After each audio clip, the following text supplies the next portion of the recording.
ಮತ್ತು ಪರಂಪರೆ ಇದ್ದರೆ ಅದು ಭಾರತೀಯ ಪರಂಪರೆ, ಅದು ಹಿಂದೂ ಪರಂಪರೆ ಅನ್ನುವಂಥದ್ದು ಅತ್ಯಂತ ನಾವು ಅಭಿಮಾನದಿಂದ ಹೇಳಿಕೊಳ್ಬಹುದಾದಂಥ ಒಂದು ಪರಂಪರೆ ನಮ್ಮದು. ನಾವು ಅಹಲ್ಯ, ದ್ರೌಪದಿ, ಕುಂತಿ, ತಾರಾ, ಮಂಡೋದರಿ, ಪಂಚಕನ್ಯಾಸ್ ಬರೇ ನಿತ್ಯಂ ಇವರನ್ನು ನಾವು ಸ್ಮರಣೆ ಮಾಡಿದರೆ ಮಹಾಪಾತಕ ನಾಶನಂ ಅಂತ ಹೇಳಿ ಪ್ರಾತಸ್ಮರಣೆಯಲ್ಲಿ ಹೇಳಿಕೊಡುವಂಥ ಒಂದು ಸಂಸ್ಕೃತಿ ಯಾವುದಾದರೂ ಇದ್ದರೆ ಅದು ಕೇವಲ ಮತ್ತು ಕೇವಲ ಹಿಂದೂ ಸಂಸ್ಕೃತಿಯಲ್ಲೇ ಮಾತ್ರ ಇದೆ. ಹಾಗಾಗಿ ಸ್ನೇಹಿತರೆ, ಭಾಳ ವಿಸ್ತಾರವಾಗಿ ನಾನು ಮಾತನಾಡಲಿಕ್ಕೆ ಹೋಗೋದಿಲ್ಲ, ಮುಂದೆ ಸಾಂಸ್ಕೃತಿಕ ಕಾರ್ಯಕ್ರಮ ಇದೆ. ಈ ಒಂದು ಕರ್ನಾಟಕದಲ್ಲಿ ಇರ್ಬೋದು ಮತ್ತು ನಮ್ಮ ಪರಂಪರೆಯಲ್ಲಿರ್ಬೋದು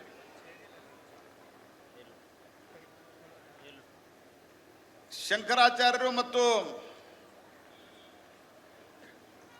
ಶಂಕರಾಚಾರ್ಯರ ಒಂದು ಏನು ಆರ್ಗ್ಯುಮೆಂಟ್ ಆಗ್ತದೆ. ಆ ಸಂದರ್ಭದಲ್ಲಿ ಮಂಡನ ಮಿಶ್ರನ ಹೆಂಡತಿಯನ್ನ ನ್ಯಾಯಾಧೀಶರನ್ನಾಗಿ ನೇಮಿಸಿದಂಥ ಯಾವುದಾದರೂ ಸಂಸ್ಕೃತಿ ಇದ್ದರೆ ಅದು ಭಾರತ. ಕಂಡೀಷನ್ ಏನು? ಶಂಕರಾಚಾರ್ಯರು ಸೋತರೆ, ಇಲ್ಲಿ ಕೂತಂದವ್ರು ಅರ್ಥ ಮಾಡ್ಕೊಂಡ್ರೆ ಇದನ್ನ ಅನೇಕರು ಶಂಕರರು ಅಂತಂದರೆ ಅದು ಬ್ರಾಹ್ಮಣರಿಗೆ ಸಂಬಂಧಿಸಿದವರು, ಬಸವಣ್ಣ ಅಂತಂದರೆ ಲಿಂಗಾಯತರು, ಈ ರೀತಿಯಾದಂಥ ಒಂದು ವ್ಯವಸ್ಥೆಯಲ್ಲಿ ನಾವು ಬದುಕ್ತಾ ಇದ್ದೀವಿ. ಆದರೆ ಶಂಕರಾಚಾರ್ಯರ ಉದಾತ್ತತೆ ಎಂಥದಿತ್ತು ಅಂತಂದರೆ, ಒಬ್ಬ ಚಾಂಡಾಲನು ಕೂಡ ಚಾಂಡಾಲಿಂದ ಜ್ಞಾನವನ್ನು ಪಡ್ಕೊಂಡಂಥ ಶಂಕರಾಚಾರ್ಯರ ಥಿಂಕಿಂಗ್ ಏನಿತ್ತು? ಮಂಡನ ಮಿಶ್ರನ ಜ್ಞಾನ ಅಥವಾ ವಾದ ಸರಿನೋ, ಪಾಂಡಿತ್ಯ ಸರಿನೋ, ಶಂಕರಾಚಾರ್ಯರ ಪಾಂಡಿತ್ಯ ಸರಿನೋ ಅನ್ನುವಂಥ ಪ್ರಶ್ನೆ ಬಂದಾಗ ಇದಕ್ಕೆ ಜಡ್ಜ್ ಯಾರಾಗಬೇಕು ಅಂತ ಪ್ರಶ್ನೆ ಬಂತು. ಆವಾಗ ಮಂಡನ ಮಿಶ್ರನ ಹೆಂಡತಿ ಅಂತ ಆಯ್ತು. ಕಂಡೀಷನ್ ಏನು? ಅಕಸ್ಮಾತ್ ಶಂಕರಾಚಾರ್ಯರು ಸೋತರೆ ಅವರು ಸನ್ಯಾಸತ್ವವನ್ನು ಬಿಡಬೇಕು. ಮಂಡನ ಮಿಶ್ರ ಸೋತರೆ ಆತ ಸನ್ಯಾಸಿ ಆಗಬೇಕಂತ. ಎರಡು ಎಂಥ ವಿಚಿತ್ರ. ಶಂಕರಾಚಾರ್ಯರು ಸನ್ಯಾಸತ್ವ ಬಿಡಕ್ಕೆ ಸಾಧ್ಯ ಇಲ್ಲ, ಅಂದ್ರೆ ಅನ್ಇಮ್ಯಾಜಿನೇಬಲ್. ಮಂಡನ ಮಿಶ್ರ ಅಕಸ್ಮಾತ್ ಆಗಿ ಸನ್ಯಾಸಿ ಆಗ್ಬೇಕಂದ್ರೆ ಹೆಂಡತಿನ ಬಿಡ್ಬೇಕು. ಆದರೆ ಜಡ್ಜ್ ಯಾರು? ಮಂಡನ ಮಿಶ್ರನ ಹೆಂಡತಿ. ಆ ಮಂಡನ ಮಿಶ್ರನ ಹೆಂಡತಿನೂ ಕೂಡ ಅಷ್ಟೇ ಜ್ಞಾನವಂತಳಾಗಿದ್ಲು. ಅವರು ಮಂಡನ ಮಿಶ್ರ ಸೋತರು, ಶಂಕರಾಚಾರ್ಯರು ಗೆದ್ದರು ಅಂತ ತೀರ್ಪನ್ನು ಕೊಟ್ಟಂತ ಒಬ್ಬ ಮಹಾಮಹಿಳೆ, ಜ್ಞಾನವಂತ ಮಹಾಮಹಿಳೆ ಇದ್ದಿದ್ದು ಇದೇ ಸಂಸ್ಕೃತಿಯಲ್ಲಿ.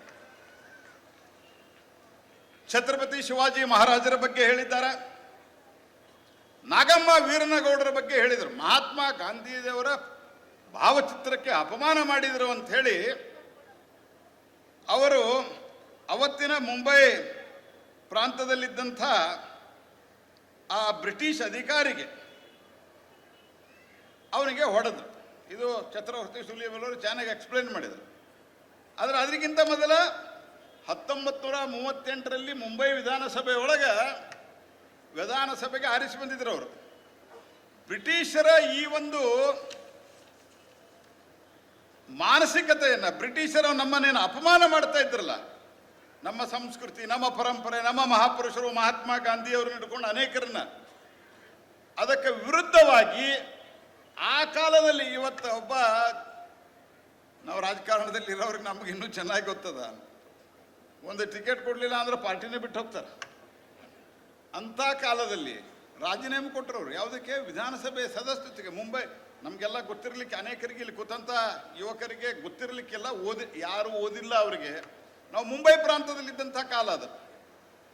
ಆ ಮುಂಬೈ ಪ್ರಾಂತದಲ್ಲಿದ್ದಂಥ ಆ ವಿಧಾನಸಭೆಗೆ ರಾಜೀನಾಮೆಯನ್ನು ಕೊಟ್ಟಂಥವರು ಅವತ್ತಿನ ನಾಗಮ್ಮ ವೀರನಗೌಡ ಪಾಟೀಲ್ ಅವರು. ಇಲ್ಲಿಯವರವರು, ಅನೇಕರಿಗೆ ಗೊತ್ತೂ ಇರಲಿಕ್ಕಿಲ್ಲ. ಆ ಕಾಲದಲ್ಲಿ ಒಂದು ಬಂಗಾಳದ ಜನಪ್ರಿಯ ಕವಿ ಕಾಳಿಪ್ರಸನ್ನನವರು ಶಿವಾಜಿ ಮಹಾರಾಜರ ಕಥೆ ಹೇಳಿದರು. ಬಹಳ ವಿಸ್ತಾರವಾಗಿ ಅವರು ಹೇಳಿದ್ದಾರೆ, ನಾನು ಅದಕ್ಕೆ ಹೋಗೋದಿಲ್ಲ.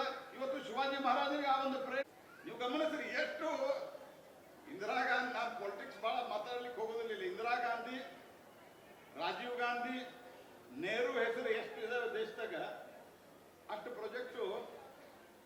ಹೆಸರುಗಳು, ಅಷ್ಟು ಪ್ರಾಜೆಕ್ಟಿನ ಹೆಸರುಗಳು, ಕಾರ್ಯಕ್ರಮ ಹೆಸರುಗಳು ಇವನ್ ಮಹಾತ್ಮ ಗಾಂಧಿಯವರ ಬಗ್ಗೆನೂ ಇಲ್ಲ, ಅಂಬೇಡ್ಕರ್ ಬಗ್ಗೆನೂ ಇಲ್ಲ. ಇವ್ರದಂತೂ ಹೆಸರು ಬಿಟ್ಟು ಇವ್ರದ್ದೇನು ಹೇಳ್ಕೊಡ್ತಾರ ಅವರು.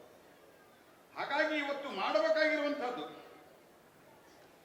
ಇವತ್ತು ನಮ್ಮ ತಾಯಂದಿರು ವಿಶೇಷವಾಗಿ ಮೊಬೈಲಿನ ಈ ಕಾಲದಲ್ಲಿ, ಟೆಕ್ನಾಲಜಿಯ ಕಾಲದಲ್ಲಿ, ಮೊನ್ನೆ ಯಾರೋ ಒಂದ್ ಕಡೆ ನನ್ನ ಕಡೆ ವಾಟ್ಸಾಪ್ ಮೆಸೇಜ್ ಬಂದಿದೆ, ಕಳಿಸಿದ್ರ, ನಿಮಗೂ ಅನೇಕರಿಗೆ ಬಂದಿರಬೇಕು. ನನ್ನನ್ನೇ ಒಮ್ಮೆ ತಲೆ ತಗ್ಗಿಸಿ ನೋಡಲು ಶುರು ಮಾಡು, ಜೀವನ ಪೂರ್ತಿ ತಲೆ ಏಳದಂತೆ, ತಲೆ ಎತ್ತದಂತೆ ಮಾಡುತ್ತೇನೆ ಅಂತ ಮೊಬೈಲ್ ಹೇಳ್ತಾ ಇತ್ತಂತೆ. ನನ್ನನ್ನೊಂದು 3-4 ಗಂಟೆಗಳ ಕಾಲ ತಲೆ ತಗ್ಗಿಸಿ ನೋಡು, ಜೀವನ ಪೂರ್ತಿ ತಲೆ ಎತ್ತುವಂತೆ ಮಾಡುತ್ತೇನೆ ಅಂತ ಒಂದು ಪುಸ್ತಕ ಹೇಳ್ತಿತ್ತು. ಹಾಗಾಗಿ ಇವತ್ತು ನಾವು ನಮ್ಮ ಮಕ್ಕಳಿಗೆ ಒಂದು ಕಡೆ ಓವರ್ ಇತಿಹಾಸ, ಪರಂಪರೆ, ಯಾಕಂದ್ರೆ ಅನೇಕ ಕಡೆ ನೋಡ್ತಾ ಇದ್ವಿ, ಅಮೆರಿಕಾಗೆ ಹೋಗಿರ್ತಾರೆ ಮಕ್ಕಳು, ವಾಪಸ್ಸ ಬರಲ್ಲ. ನೀವು ಅಂತಿಮ ಸಂಸ್ಕಾರ ಮಾಡ್ರಿ ಅಂತ ಹೇಳುವಂತ ಒಂದು ಸ್ಥಿತಿ. ಮೊನ್ನೆ ಒಂದು ನ್ಯೂಸ್ ಬಂದಿತ್ತು, ಇಂಥ ಆಘಾತಕಾರಿ ನ್ಯೂಸ್ ಅಂತಂದ್ರೆ ಆಸ್ತಿ ಸಂಬಂಧ ಜಗಳಾಗಿ ಇಬ್ರು ಬೇರೆ ಆಗಿದ್ರೆ ವಾಪಸ್ ಹತ್ತ ಮೇಲೆ ಆ ಶವವನ್ನು ತುಂಡು ಮಾಡಿ ನಾವು ಅಂತ್ಯ ಸಂಸ್ಕಾರ ಮಾಡ್ತೀವಿ ಅಂತ ಹೇಳುವಂತ ಒಂದು ಸಂಸ್ಕಾರ ಹೀನತೆ ಏನು ಉಂಟಾಗ್ತಾ ಇದೆಯಲ್ಲ, ಇದು ಇವತ್ತಿನ ಒಂದು ಕೇವಲ ಕರಿಯರಿಸಮ್, ಟೆಕ್ನಾಲಜಿ, ಸಂಸ್ಕಾರ ಇಲ್ಲದೆ ಇರುವಂತಹ ಕಾರಣದಿಂದ. ಸ್ನೇಹಿತರೆ, ಉಳಿದ ಎಲ್ಲ ಸಂಗತಿಗಳ ಬಗ್ಗೆ ಬಿಡ್ರಿ, ಜಗತ್ತಿನಲ್ಲಿ ಏಕೈಕ ಆಶಾಕಿರಣ ಮುಂದಿನ ಮಾನವ ಕುಲಕ್ಕೆ, ಜಗತ್ತಿನ ಭವಿಷ್ಯಕ್ಕೆ ಏಕೈಕ ಆಶಾಕಿರಣ ಯಾವುದಾದ್ರೂ ಇದ್ರೆ ಅದು ಭಾರತ. ಸ್ನೇಹಿತರೆ, it is only India, only Bharat. ಈ ಭಾರತವನ್ನ ಅನೇಕ ದೃಷ್ಟಿಯಿಂದ, ನೀವು ಎಕಾನಮಿ ದೃಷ್ಟಿಯಿಂದ ನೋಡಿದ್ರು ಸಹಿತ, ಉಳಿದೆಲ್ಲದರ ಜೊತೆಗೆ ಎಕಾನಮಿ ದೃಷ್ಟಿಯಿಂದ ನೋಡಿದ್ರು ಸಹಿತ, ಇವತ್ತು ಜಾಗತಿಕ ಮಟ್ಟದಲ್ಲಿ ಕೆಲಸ ಮಾಡುವ ಕೈಗಳಿಲ್ಲ. ಯಾಕಂದ್ರೆ ಎಲ್ಲರೂ ದುಶ್ಚಟಕ್ಕೆ ಬಿದ್ದಾರೆ. What is the national problem of the many western countries ಅಂತ ಕೇಳಿದ್ರೆ, ಅಲ್ಲಿ ಜನ ಸುಖ, ಶಾಂತಿ, ನೆಮ್ಮದಿಯಿಂದ ಇಲ್ಲ. ಮಲಗಬೇಕಂದ್ರೆ ಟ್ಯಾಬ್ಲೆಟ್ ತಗೊಂಡ ಮಲಗಬೇಕನ್ನುವಂತಹ ಒಂದು ದಯನೀಯ ಸ್ಥಿತಿ ಇವತ್ತು ನಿರ್ಮಾಣ ಆಗಿದೆ. ಮಾನವ ಸಂಪನ್ಮೂಲ ನಶಿಸಿ ಹೋಗ್ತಾ ಇದೆ. ಸಂಸಾರಗಳಿಗೆ, ಕುಟುಂಬಗಳಿಗೆ ಬೆಲೆ ಇಲ್ಲ. ಕುಟುಂಬಕ್ಕೆ ಬೆಲೆ ಇಲ್ಲ ಅನ್ನುವಂತಹ ಕಾರಣದಿಂದ ಒಂದು ರೀತಿ ಡೆಸ್ಪರೇಷನ್. ಆ ಡೆಸ್ಪರೇಷನ್ ಕಾರಣದಿಂದ ಕುಟುಂಬಗಳು ಬೆಳೀತಾ ಇಲ್ಲ, ವಂಶಗಳು ಬೆಳೀತಾ ಇಲ್ಲ. ದೇಶಗಳೇ ಮುದುಕಾಗ್ತವೆ. The entire country, they are becoming old. ನಾನು ಇತ್ತೀಚೆಗೆ ಜರ್ಮನಿಗೆ ಹೋಗಿದ್ದೆ, ಹ್ಯಾಂಬರ್ಗ್ ಕಾನ್ಫರೆನ್ಸ್. ಅಲ್ಲಿ ಅನೇಕ ಮಂತ್ರಿಗಳು ಇದ್ರು, ಅಲ್ಲಿನ ಪ್ರಧಾನಮಂತ್ರಿಗಳು ಬಂದಿದ್ರು, ಚಾನ್ಸಲರ್. ನನಗೆ ಅಲ್ಲಿ ಒಬ್ಬರು ಇಂಡಸ್ಟ್ರಿ ವ್ಯಕ್ತಿ ಬಂದು ಸಿಕ್ಕರು. ಭಾರತದ ಬಗ್ಗೆ ಅಪಾರವಾದಂತಹ ಗೌರವವನ್ನು ಇಟ್ಕೊಂಡಂತಹ ಒಬ್ಬ ವ್ಯಕ್ತಿ ಅಲ್ಲಿ ಅವರು ಇದ್ರು.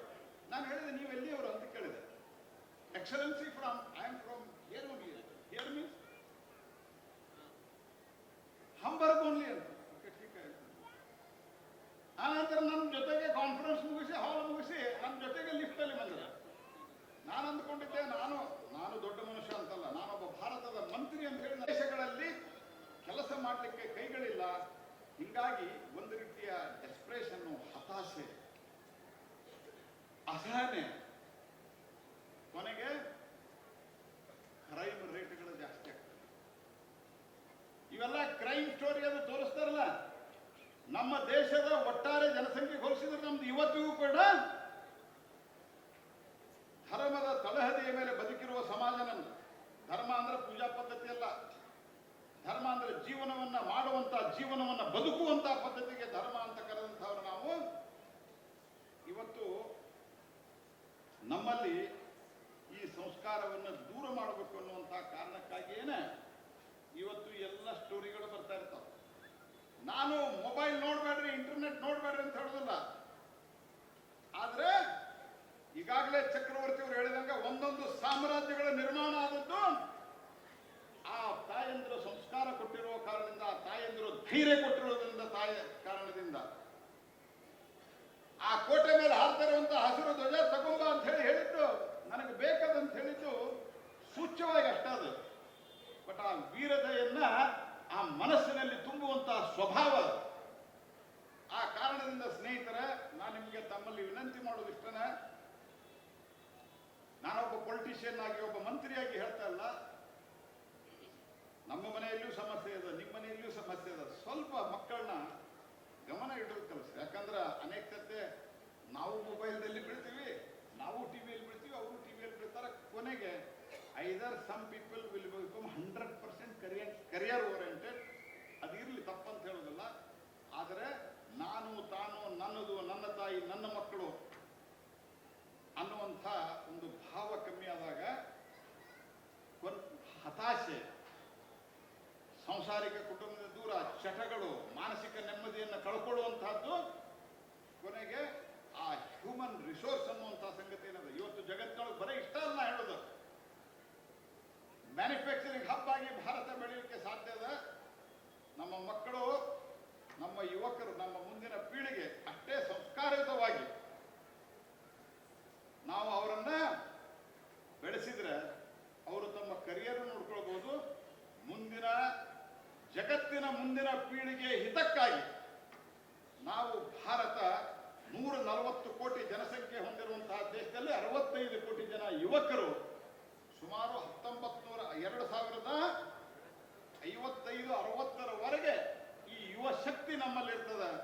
ಆ ಯುವ ಶಕ್ತಿಗೆ ಸೂಕ್ತವಾದಂತಹ ದಾರಿಯನ್ನ ತೋರಿಸುವಂತಹ ಕೆಲಸ ಯಾರಿಗಾದರೂ ಮಾಡಲಿಕ್ಕೆ ಸಾಧ್ಯ ಇದ್ರೆ ಅದು ನಮ್ಮ ತಾಯಂದಿರು, ಇವತ್ತು ನಮ್ಮ ಸಮಾಜ.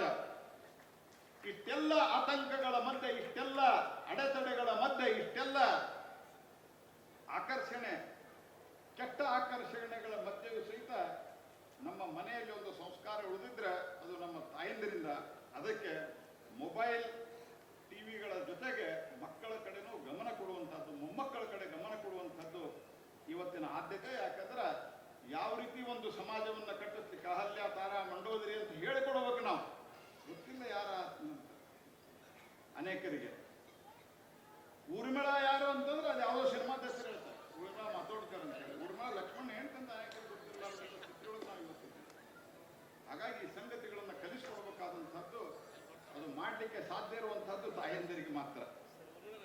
ಕುಟುಂಬವನ್ನು ಉಳಿಸ್ಲಿಕ್ಕೆ, ಕುಟುಂಬದ ಮೂಲಕ ಸಮಾಜವನ್ನ, ಸಮಾಜದ ಮೂಲಕ ದೇಶವನ್ನು ಉಳಿಸ್ಲಿಕ್ಕಿಲ್ಲ, ಅದು ನಿಮ್ಮಿಂದ ಮಾತ್ರ ಸಾಧ್ಯ. ಅದಕ್ಕೆ ಆ ದಿಕ್ಕಿನತ್ತ ಇವತ್ತೇನು ಚಕ್ರವರ್ತಿ ಅಂತ ಅವರ ಭಾಷಣಗಳನ್ನು ಕೇಳಿ, ಪುಸ್ತಕಗಳನ್ನು ಓದಿ ನಮ್ಮ ಮಕ್ಕಳಿಗೂ ದಿವಸಕ್ಕೊಂದು 2-3 ಪುಟಗಳನ್ನು ಓದುವಂತಹದ್ದು, ಆ ನೆಟ್ಟದಕ್ಕೆ ಬಂದಿರುವಂತಹ ಒಳ್ಳೆಯ ಸಂಗತಿಗಳನ್ನು ನೋಡಲಿಕ್ಕೆ ಕಲಿಸುವಂತ ಒಂದು ಕಾಯಕ ನಮ್ಮಿಂದ ಆಗಲಿ ಅನ್ನುವಂಥ ವಿಚಾರವನ್ನ ತಮ್ಮ ಮುಂದೆ ವ್ಯಕ್ತಪಡಿಸ್ತಾ, ಅಕ್ಕ ಮಹಾದೇವಿ ಅಂತ ಭಕ್ತಿ ಭಂಡಾರಿ ಯಾವುದೋ ದೊಡ್ಡ ಸಾಮ್ರಾಜ್ಯದ ಒಡತಿ ನನಗೆ ಅಕ್ಕಪಕ್ಕದಲ್ಲಿ ಚಾಮರ ಹಿಡಿದು ಜನ ಬೀಸ್ತಾ ಇದ್ದಾರೆ ಎನ್ನುವಂತ ಕನಸು ಬೀಳ್ತಿತ್ತು. ಆಗ ನನಗೆ ಗೊತ್ತಾಗ್ತಿತ್ತು ನನ್ನ ಹೊಟ್ಟೆಯಲ್ಲಿ ರಾಜ್ಯದ ಸ್ಥಾಪಕ ಅಂತ. ಹೀಗಾಗಿ ನೀನು ಹುಟ್ಟಿದ ನಂತರ ನಿನಗೆ ಹಾಲು ಕುಡಿಸಬೇಕಾದ್ರೆ ನಾನು ಯಾವತ್ತೂ ಒಬ್ಬ ಆರ್ಡಿನರಿ ಮಗುವಿಗೆ ಹಾಲು ಕುಡಿಸ್ತಾ ಇದ್ದೀನಿ ಅಂತ ಅನ್ಕೊಳ್ಳೇ ಇಲ್ಲ. ಹಿಂದೂ ಸಾಮ್ರಾಜ್ಯದ ಸ್ಥಾಪಕನೊಬ್ಬನಿಗೆ ಹಾಲು ಕುಡಿಸ್ತಾ ಇದ್ದೀನಿ ಅಂತಾನೆ ಕುಡಿಸ್ತಾ ಇದ್ದೀನಿ. ನನ್ನ ಮನೆ ಕೆಲಸದವಳು ಬಂದು ನಿನಗೆ ಹಾಲು ಕುಡಿಸಿದ್ಲು, ಅವಳ ಹಾಲು ಕುಡಿಸಿದ್ ಬೇಜಾರಾಗ್ಲಿಲ್ಲ ನನಗೆ. ನಾನು ಓಡಿ ಬಂದು ಅವಳನ್ನು ಕೇಳಿದೆ, ಹಾಲು ಕುಡಿಸುವಾಗ ಏನಂತ. ತಕ್ಷಣ ಮಗು ಉಲ್ಟಾ ಹಿಡಿದು, ನಿನ್ನನ್ನು ಉಲ್ಟಾ ಹಿಡಿದು ಹಾಲು ತಕ್ಕಿಸಿದೆ. ಏನ್ ಮಾಡ್ಲಿ, 1-2 ಹಾಲಿನ ಕಣ ನಿನ್ನ ರಕ್ತದೊಳಗೆ ಸೇರ್ಕೊಂಡ್ಬಿಟ್ಟಿದೆ. ಯುದ್ಧ ಮಾಡುವಾಗ ನನ್ನ ಹಾಲು ಕೆಲಸ ಮಾಡುತ್ತೆ. ಏನ್ ಮಾತ್ರಿ, ಅದರ ಸತ್ಯಾಸತ್ಯತೆ ಬೇರೆ. ಆದ್ರೆ ಮಗುವನ್ನ ನಾನು ಬೆಳೆಸಬೇಕಾದಾಗ ಯಾವ ಪರಿಕಲ್ಪನೆಯಲ್ಲಿ ಬೆಳೆಸಬೇಕು ಆ ಏನು ಅಂತಂದ್ರೆ, ಪಕ್ಕದಲ್ಲಿ ಮೊಬೈಲ್ ಇದೆ, ಮಗು ಜೊತೆ ಮಾತಾಡ್ಲಿಕ್ಕೂ ಸಾಧ್ಯ. ಮಗು ಹೊಟ್ಟೆಲಿದ್ದಾಗ ಮೊಬೈಲು, ಮಗು ಹೊರಗಡೆ ಬಂದಾಗ ಮೊಬೈಲು, ಮಗು ಊಟಕ್ಕೆ ಮೊಬೈಲು. ಆ ಹೊಟ್ಟೆ ಹಸಿತಾ ಇದೆ, ನನಗೆ ಏನಾದ್ರೂ ತಿಂಡಿ ಕೊಡು ಅಂತ ಅಮ್ಮ ತಿಂಡಿ ಕೊಡೋದಿಲ್ಲ, ಮೊಬೈಲ್ ಕೊಡ್ತಾಳೆ, ನೋಡ್ಕೊಂಡು ಕೂತ್ಕೋ ಅಂತ. ಅವ್ರಿಗೆ ಅವ್ರಿಗೂ ಊಟ ಬೇಡ, ಮೊಬೈಲ್ ನೋಡ್ಕೊಂಡು ಕೂತ್ಬಿಟ್ಟ. ಅವ್ನು ತಾಯಿ ಸಂತೋಷ ಹೇಳ್ತಿದ್ಲು ಈ ನಾಡಿನಲ್ಲಿ. ಸುಬ್ರಹ್ಮಣ್ಯ ಭಾರತಿಯವರು ಆಮೇಲೆ ಏನ್ ಮಾಡ್ತಿದ್ರಂತೆ ಗೊತ್ತಾ? ತನ್ನ ಹೆಂಡತಿಯನ್ನ ಎಲ್ಲ ಅಧಿವೇಶನಕ್ಕೆ ಕೈ ಹಿಡ್ಕೊಂಡು ಕರ್ಕೊಂಡು ಹೋಗು, ಬಲಗೈಯಲ್ಲಿ ಹಿಡ್ಕೊಂಡಿದ್ದೀನಿ ಅಂತ. ಆ ಕಾಲಘಟ್ಟ ಅದು. ಯಾರು ಮನೆಯಿಂದ ಆಚೆ ಬರ್ತಿರ್ಲಿಲ್ಲ.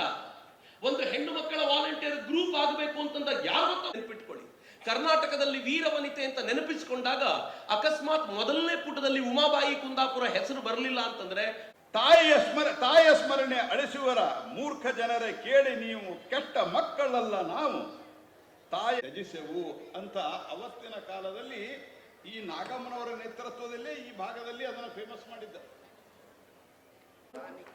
ಸದಸ್ಯರಾದಂತಹ ಶ್ರೀ ಜಯಣ್ಣ